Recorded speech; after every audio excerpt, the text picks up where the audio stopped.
Hello, dear viewers and listeners of the podcast Caught in the Motion. With me, the main host, Yavor Ivarov, and with my favorite co-host, Kubrat Ivarov, more known as Kubi. Hello everyone, and welcome to Caught in the Motion podcast, where today we will be discussing a very big topic, national topic that has been debated and still is an ongoing issue, as many people are against it and many people are for it. And today's topic is should animals be used for entertainment?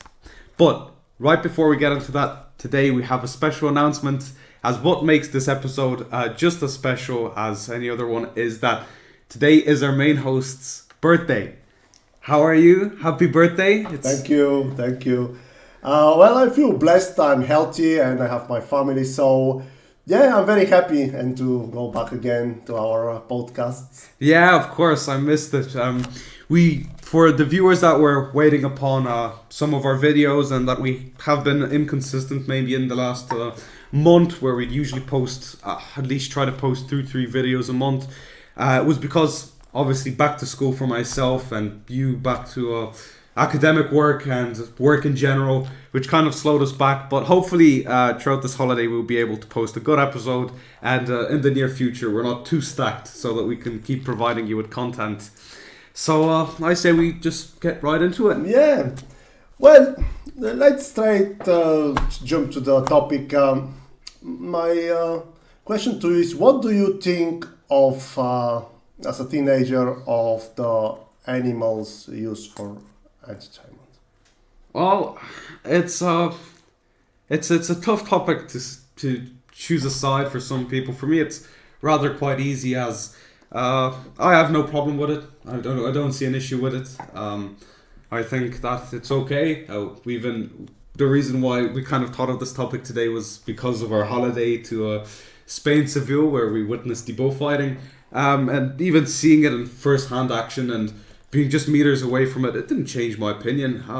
I'm for it, as I don't see the big problem against it. People call it animal torture. I see it as just pure entertainment.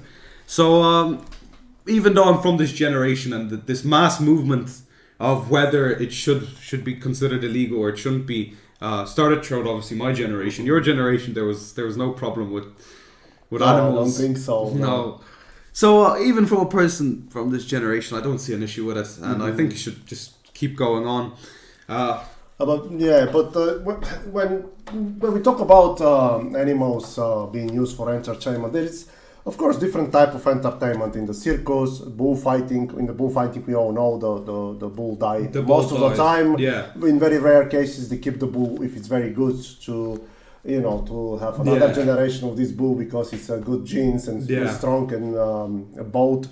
But what do you think of different types of entertainment, like a circus? In Philippines, cockfighting was banned actually recent years.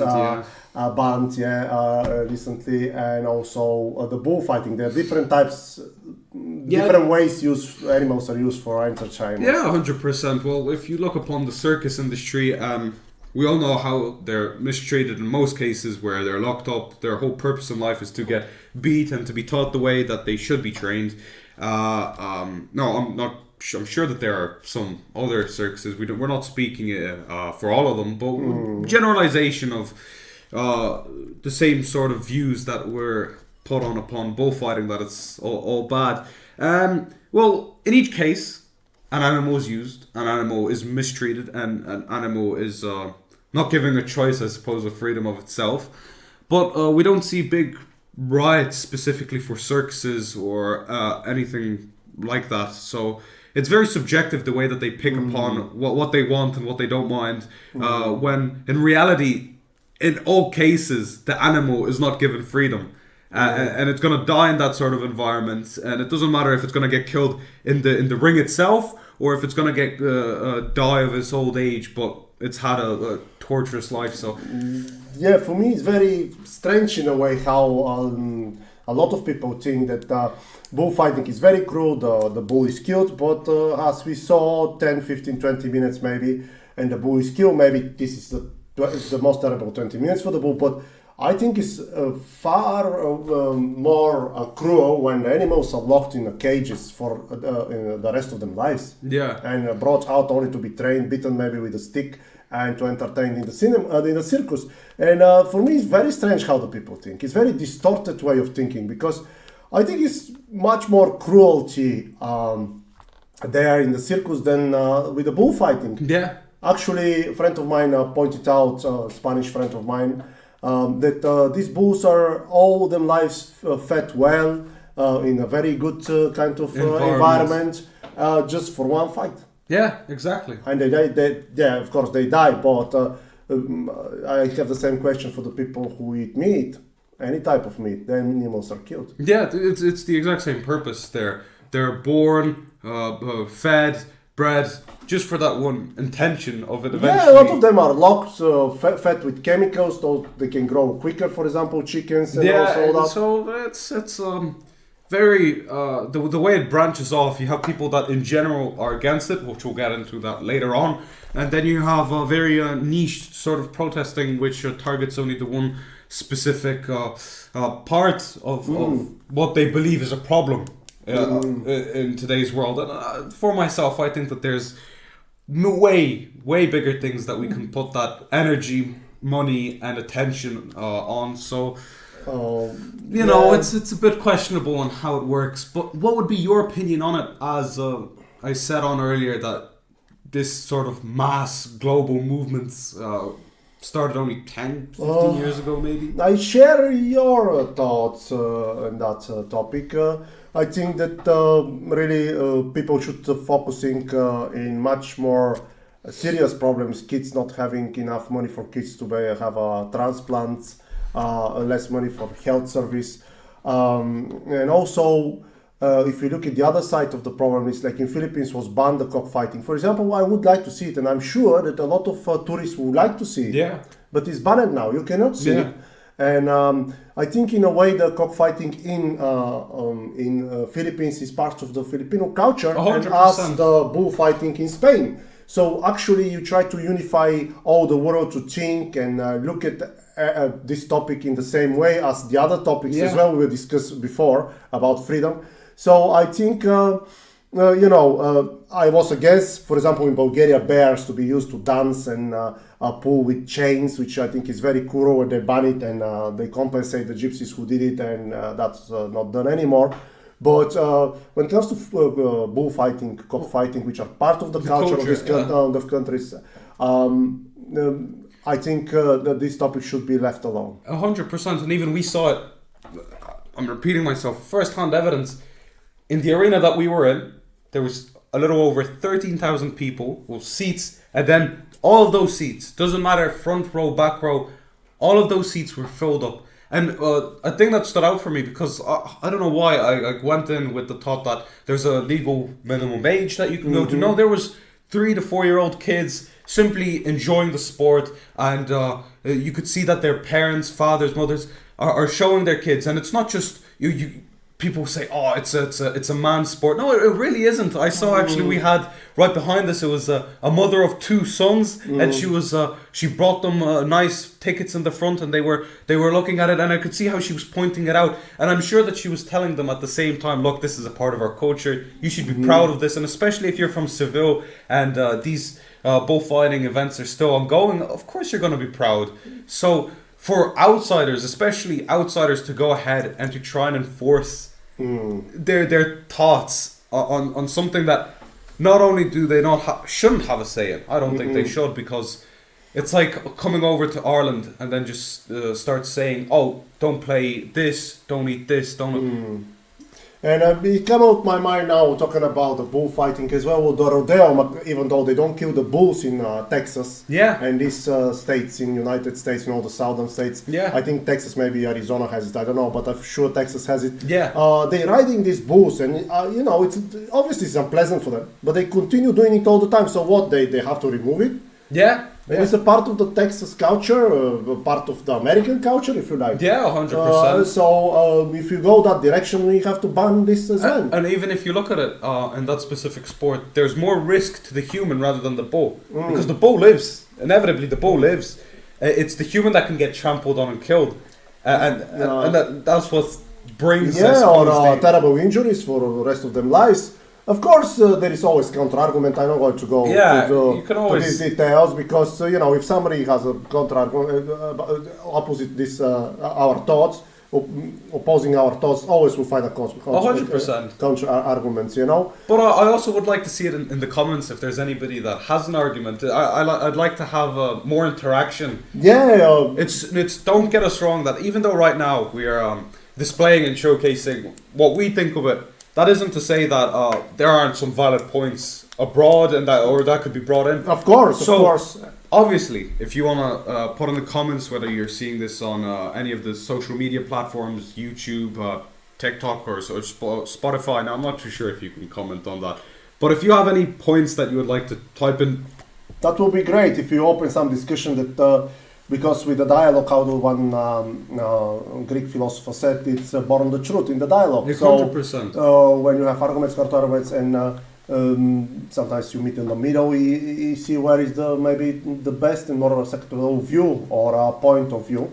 But it's also, I'd say, it's much easier now when it's the pair of us talking about it and there's nobody live in person to go, well, no, actually I think this, and to kind of cut down your point, which... No, I plead to the viewers and listeners to display them thoughts and views of it. For example, in this episode, not only about this, because it's interesting to know the opinions of the others and why they think like that. So, how you said, they're not here live with us in this podcast, so only way to, correspondent with us will be making comments. So please do, if you feel and you have different opinion, will be great. So that will be interesting and positive side of the podcast if this occurred and happened.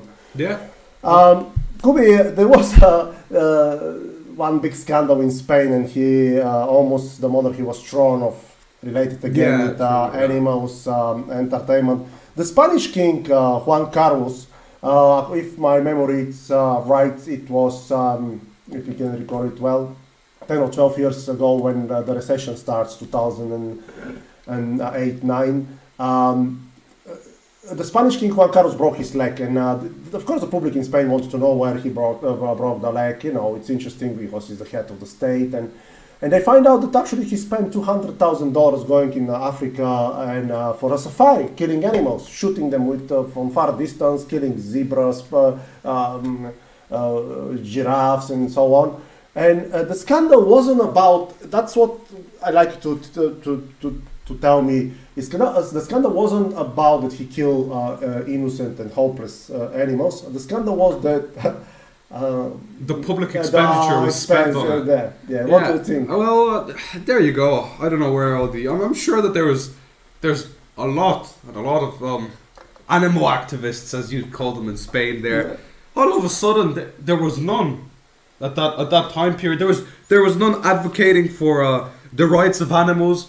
There was none underlining the animals. They were all fuming and absolutely fuming on the fact that their expenditure throughout the Spanish recession was spent on such a luxurious trip where the king broke his leg. So, and then you just see the shift of the people's opinions and their views.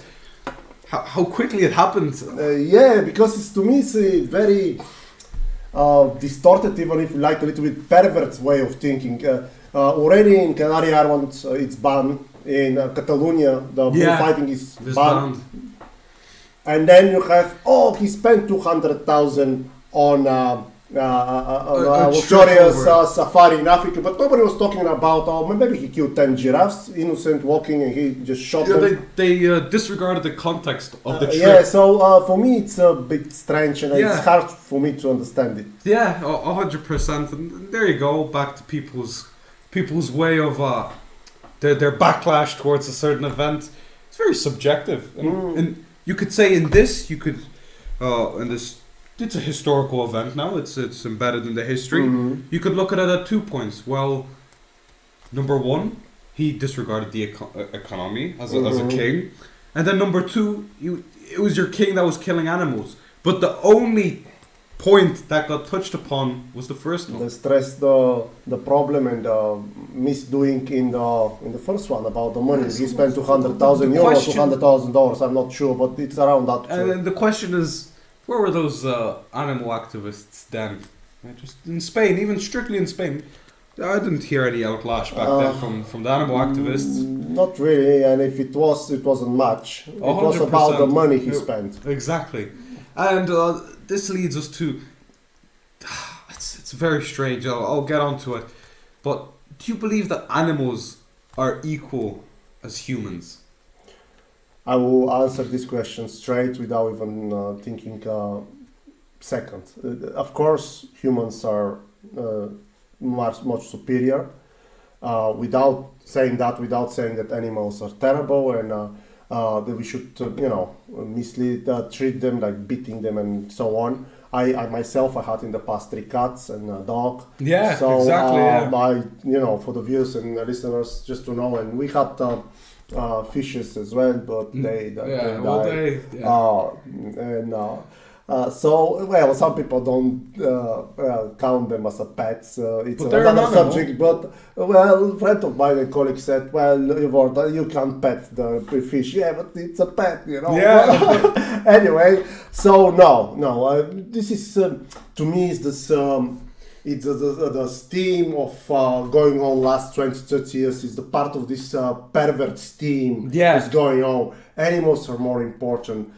We have to stress on sexuality. We have to display. It's all this theme of really necessarily stressing our thoughts, energy, and money. Yeah. And this is part of it. Like animals are equal with human. No, they're not. And I'm sorry for people who love animals. I love animals as well. But animals are great. I don't level myself with a turtle. Or a cockroach. I don't know if that counts as an animal. Maybe for some. Or a rabbit. Or a cat or a dog even. And we come to this sad end that more people have mental disabilities. They think they're dogs and cats. Some things are rabbits. Rabbits, and this kind of encourage or doesn't help, at least, people developing furthermore them mental disabilities and mental problems, because I mean, if somebody they can come 10 million people and telling me that to feel a cat is normal for a human being, no, for me it's not. Yeah, that's drifting from the question. The question is but no, they're not. No. But a lot of people once you say that, they instantly think that you're going ahead and you're stating that animals are inferior, so that we should go ahead and do anything with them. That's not what we're stating currently. We're just saying that you can't compare a human life to an animal life. And there's a lot of people that even I've been in debates with, and I've gladly I love partaking in debates, because it's great. It's not just I'm going to display my view or possibly a political view, and you're going to state yours. It's how you're going to defend it, and then you're going to be concise in the manner that you shut their mouth, and that's what the magic is all about behind the debate. And when people go, well, how could you say, and how could you compare a life with a life? Yeah. And the argument that I love to state back to them, if they were to have a pet, which in most cases they do, I go, okay, you have a dog. I go, yes. Okay, you have a mother and father. And they go, yes. If one of them was to get killed, it's a situation that's very unlikely. But out of the choice of looking mother and dog, which one would you choose? They're both considered family, and now you're stating that animals are equal to a human being. So in that sense, at least half, they should choose the dog. The dog, 100%, or even a classmate. Pick out somebody that isn't even that close to you. They, in that sense, they love and they think that they are equal. At least half, they should choose the dog or the cat. 100%. Over the mother or father or sister or brother. But no, what I was saying earlier, that people start to feel that they are cats and dogs. Because they equalized. Yeah, exactly. And even they say, well, we are equal. So I feel a cat. Yeah. And to me, it's this kind of There's definitely a borderline disorder of- to me yeah. should not be encouraged because it is disorder. No, it is. That's not normal. They're trying to. I'm sorry if somebody has different opinion. Please state it and back it up with some strong evidence that that's not a sickness and that oppose my view. I will be happy to answer we're these more than questions. open. But Yeah, 100%. but you know, so it's. They're it's trying to normalize what's not normal. And nowadays, I said it a long time ago. Nowadays, it's not normal to be normal, and it's normal to be abnormal. Yeah. And the way it's applied for the thinking. Yeah, and for even, a lot of the even with basic, thinking, if even you with like. basic virtues of and values as such as maybe I'll give you an example. Maybe because I'm a teenager, just in general to showcase how normal and not normal. It's just some of the things that some people. Now, I'm not saying anybody personally that I know has been doing.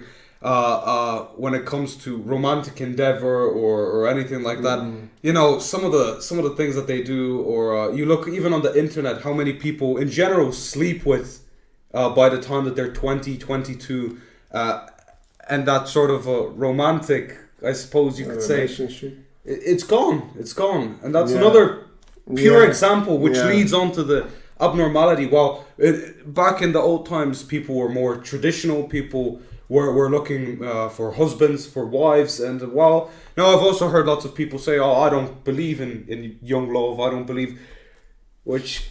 Well, in the context what you said, I just remember what pointed out friend of mine. He showed me a picture of a poster around here, and it was for a long time there displaying the bus stops. It's saying it's a picture of a young couple, maybe between 25, 30 years of age, and on the middle is a dog. And they're saying this is a happy family. So to me, it's really pervert. This. How can you? Between always should be a child or children. Yeah. And it's not the perfect family couple with a dog. Yeah. Maybe they can also, in the same case, you can put a turtle. Yeah. Fish, snake, and if somebody say this is normal, I'm sorry, but I'm of this generation, and the people who think that way, that this is abnormal. That's not the perfect family. Young couple with a dog or a fish or a snake, and that complete the whole picture. And with no intent of having a children. So it's like it was also a display of the modern thinking and modern implementation in somehow of what is look the perfect family. Young couple, human beings with some sort of with the dog or with some animal. Well, but no child. Sorry, I cannot know child or children. I cannot accept this way of thinking. I think it's wrong. Something really seriously wrong there, and in the teaching and in the implementation. What you're saying, it's I agree with you. And recently was a protests in Dublin, maybe a week or two ago. People protesting for more welfare for the animals. And I couldn't believe it how crazy is going this world. So there is no, for example, talking about Ireland, there is building this very expensive children's hospital, huge because it's needed. Cork, it's great, but the Cork doesn't have a children's hospital. When you were sick, when you were very young, I saw a man flying with his car because the child was brought by a plane from Cork to urgently to Dublin to have operation. The little girl, I hope she's fine and well now. And there is no children's hospital in Cork, the second biggest city in Ireland, and also in the rest of the Republic.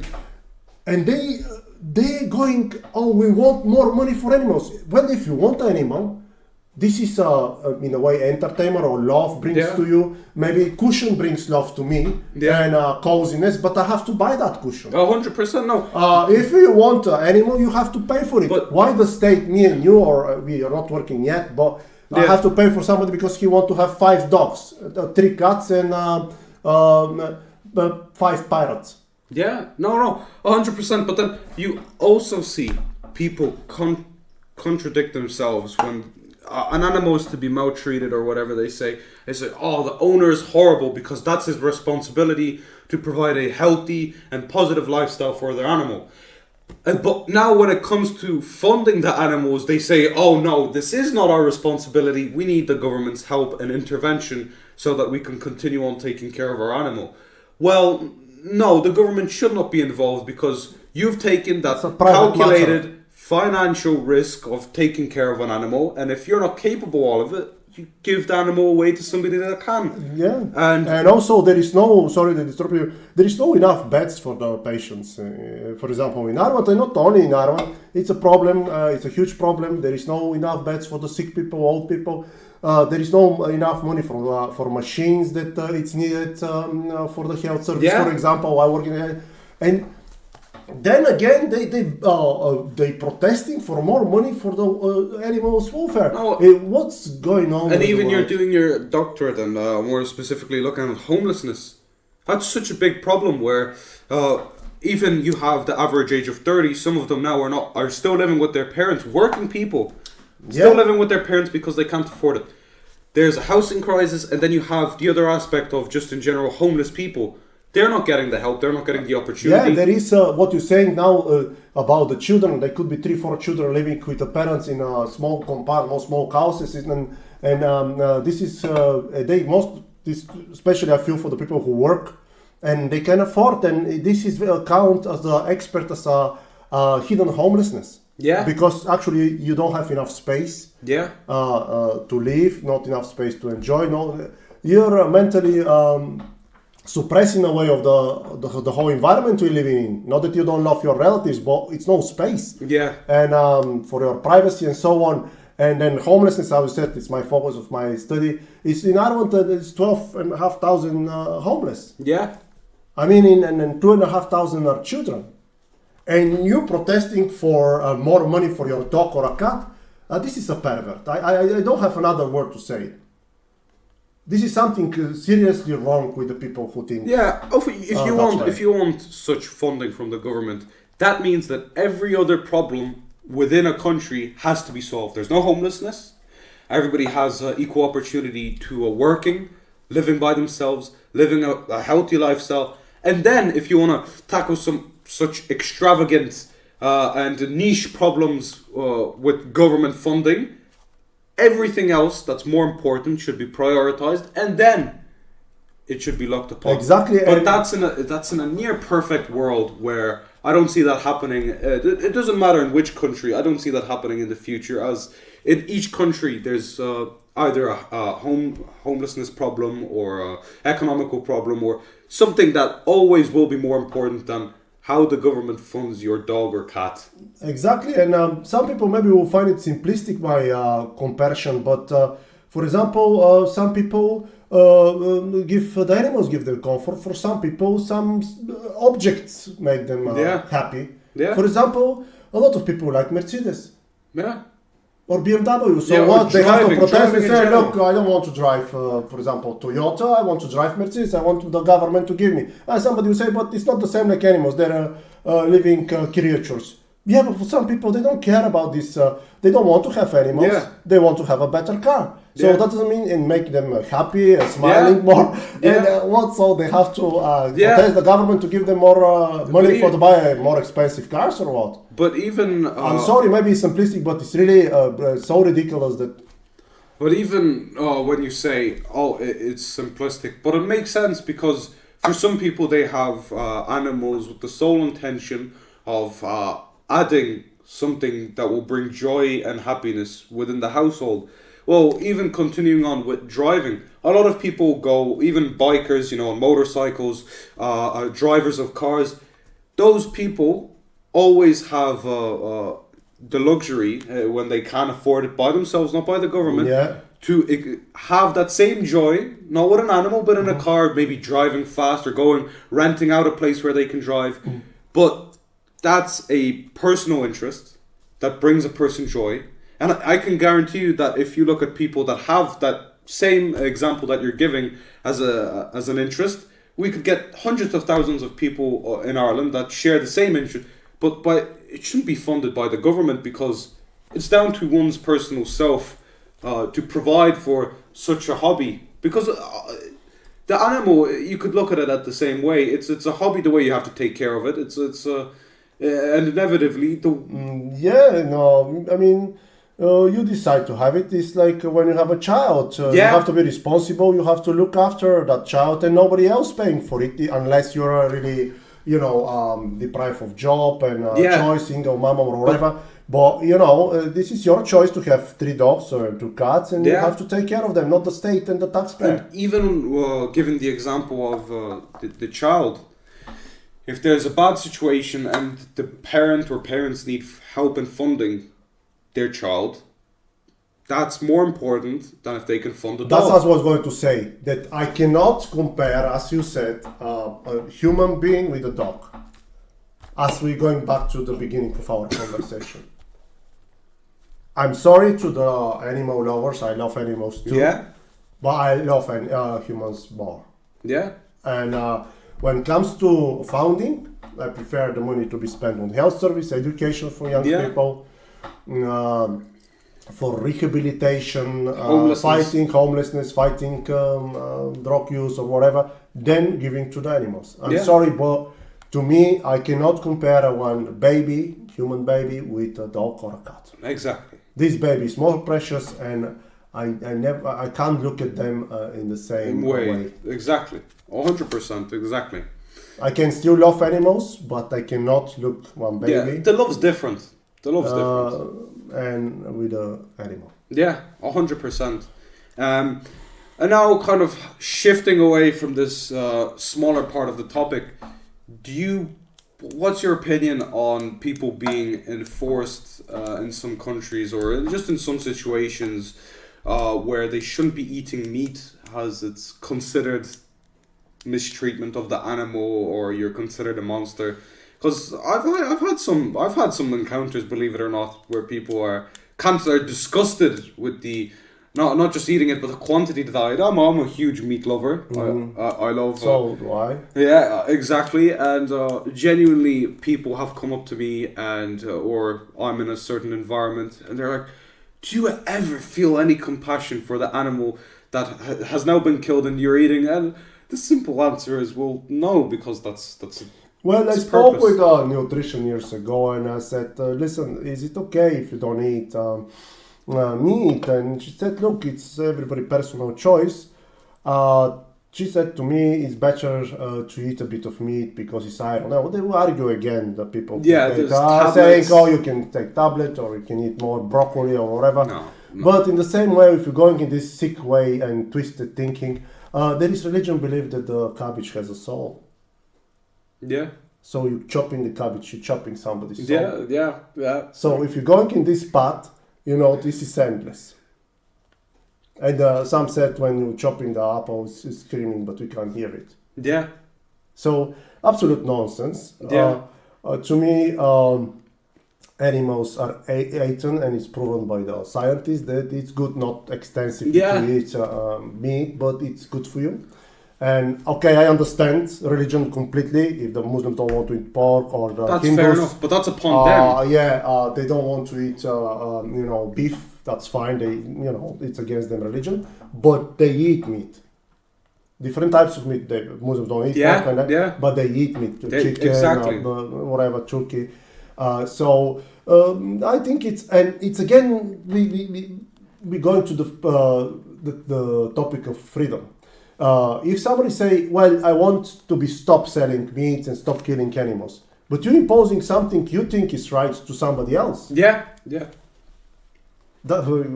Okay, you choose not to eat animals, and probably they kill less animals because you have more Yeah. people who never again eat meat.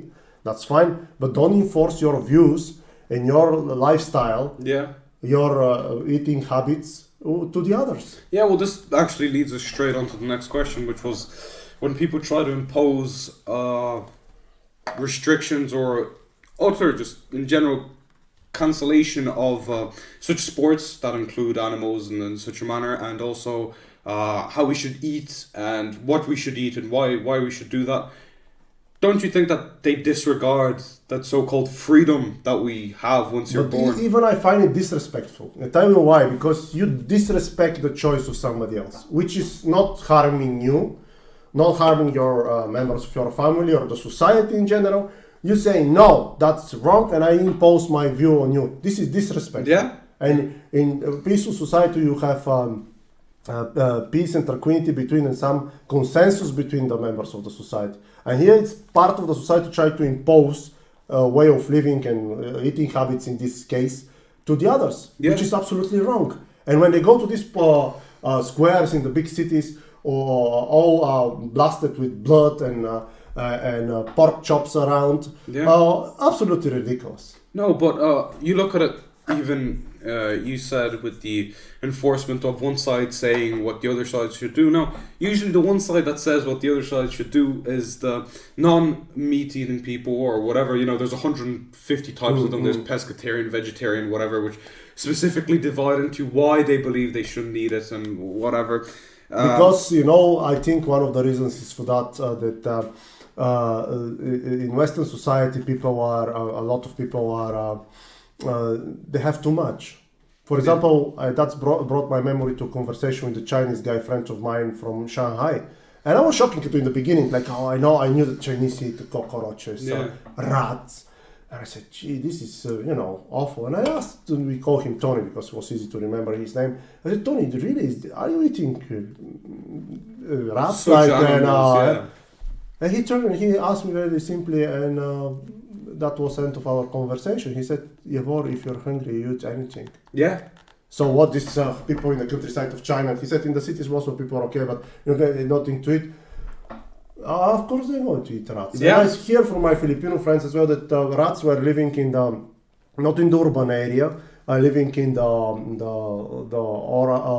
rice fields and places like that. They're very clean animals, and it's no dangers to eat them. Even the rats are clean and they're okay to eat. Yeah. So they because it's plenty of food, plenty of choices, plenty of everything in the Western society starts to this pervert thinking. Yeah. No, I can guarantee you that even you put such of those non-meat eating activists and whatever, and the only food that you can give them is a bit of rice and meat for survival. You just put them in. I don't think they'll die for their cause. I'm going to be completely honest. I don't think that they will. Plentifulness, it's one of the reasons of it's seeds of to be born such thoughts. And exactly. Because it's plentiful. Everything is plentiful. Because food, if choices, you've grown up with with the mentality of I'm going to eat this because this is the only thing that's supplied to me and this is the only thing that will grant me survival, I don't think you're not going to be questioning where it's from, why it's from, as long as it keeps you and your family healthy and alive. Exactly. That's I think it's answer this question, this sick desires of some people. But going back to the bullfighting, you enjoy it like me so much. Yeah. Would you like to see it again? Oh, 100%. I'd love to go back to it. It was great. It was great. You could see it. Unique experience. It really was, and it's not just the bull chasing after the actual toreador. It was. I didn't know that there was this process of tiring out the bull because they'd make the bull dig into a horse, but the horse is obviously protected. It wasn't armor; it was some sort of I don't know what it was exactly. The material. Well, kind of armor, it's kind of protective. It wasn't metal. Shields, it was, So it would dig into the horse. Now the horse is undamaged; it's fine. But the only intention of it to dig into the horse was so that it can be tired out, so that once the toreador has done his 10-15 minute act, it's tired, it's gone to the point where I suppose in some point it's much easier for it to be killed. Now we're not saying it's easy, obviously. No. But I feel especially the way they kill it, not shooting from far. They have to get really close to them to the spear to be, the ball to be... Exactly. And it's very dangerous moment, actually. Maybe that's the most dangerous. You'd say, because the ball's charging towards you and you're not trying to turn around. To stab it, you have to be really close. And move quick. Yeah, and you have to be precise with it. Very precise as well to have certain skills. No, 100%. You have to possess a great amount of dexterity, but that's the great thing about the sport. But honestly...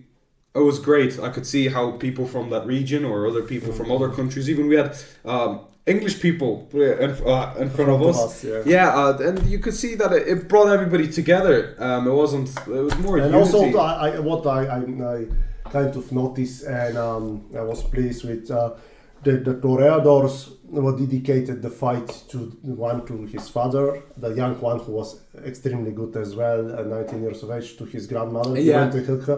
It's showing the family values, which I think is very important.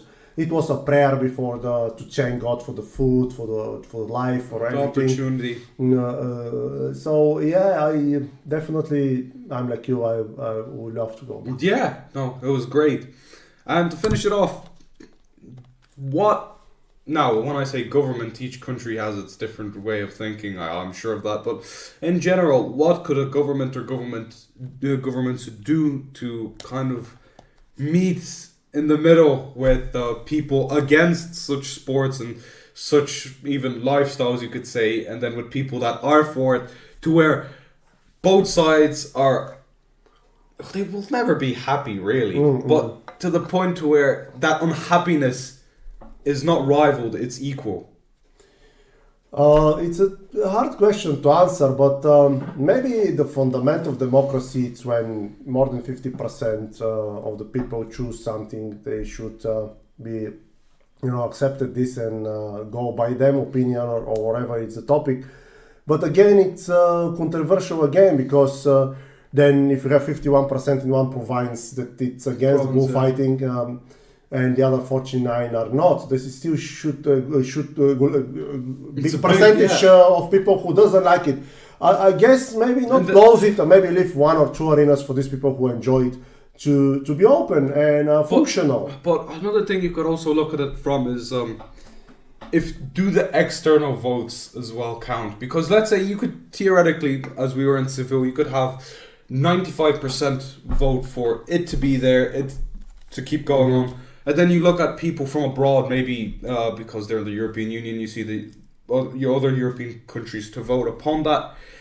You see the internal votes, they want to keep it, but then the amount of external votes that don't want to keep it. Yeah, and we're coming back again to the previous episode about freedom, that they try to unify everything, and I'm against it, and I think if a local culture want to keep something, cockfighting or bullfighting, they should keep it. They stop being imposing to the other people, because it's not freedom and democracy anymore. No.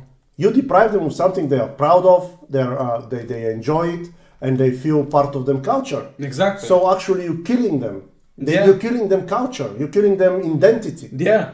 And I think stealing identity is a crime. Yeah. It's a huge crime. If you want to one region or the nation to steal them identity, it's a crime. Yeah. And the EU, in our case, should not do it. No. And only way to do it if really most of people don't want it and something has to be banned. Yeah. Okay, but generally they should leave it and leave it alone. Yeah. And let people have identity. Exactly. 100%. And this is what ends today's episode. Hopefully you enjoyed it. Hopefully maybe you agree with us on some points, and if you don't, feel free to drop down a comment or whatever, maybe a good duet a video on TikTok, and see what valid points can you come up against. And we're not looking at it from a bad point of view. In fact, we'd love to see what some of you guys think. So any final comments maybe to close off the episode from you, from our 1 month return from our last episode? Or I feel great, and you've always been a great co-host, and also a guy to have a dialogue on different topics. So I'm glad, and I hope the viewers and the listeners enjoy that episode and the rest. 100%. And also, if you have any video suggestions or things that you'd like to see, topics to discuss, also drop that in the comments as well, because we'll take upon it, and we'll make videos on it. Definitely. And if really some points of our discussion today, it's fuel the people interests, we can make an episode particularly for bullfighting or strictly for the cockfighting or whatever is the topic people are interested. Yeah, the question. Because we're here to kind of give information, to inform each other and see where we are. And give knowledge. People gave us a lot of knowledge of our guests as well, for example. Yeah. And we want to give it to the public when they don't have time to look for a particular book, and they can hear it from some of the guests, for example. Yeah, so it will be great. bodybuilders, I'm 100% supporting your suggestion, and really it will be very helpful for everybody, really, if you tell us what will be interesting. Even suggest what topic should be in the next episode. Yeah. So thank you very much for everybody joining us today. It was a pleasure to record again. Honestly, we're both very excited to go record today's video. And what else can I say, Dan? We'll catch you in the next one.